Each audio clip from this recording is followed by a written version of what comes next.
Десятки индийских женщин приняли участие в ритуале избавления от козней парикмахера-призрака. Церемония прошла в субботу в Дели.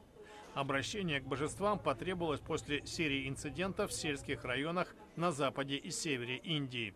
По рассказам пострадавших, некто обрезал им волосы, когда они спали или находились в бессознательном состоянии. За 2 месяца случилось более дюжины таких происшествий. Женщины напуганы и молят божественные силы избавить их от напасти.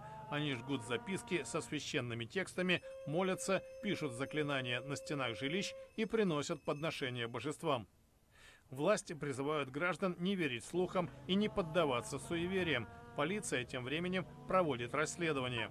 Нынешняя история с парикмахером-призраком, отрезающим женщинам волосы, заставила вспомнить ситуацию 2001 года. Тогда в Дели произошла серия нападений, которые приписывались некоему человеку-обезьяне. Тогда от обезьяноподобного существа якобы пострадали сотни людей. Злоумышленника, если он был, поймать не удалось. Комиссия, созданная для разбирательства дела, пришла к выводу, что имел место массовый психоз.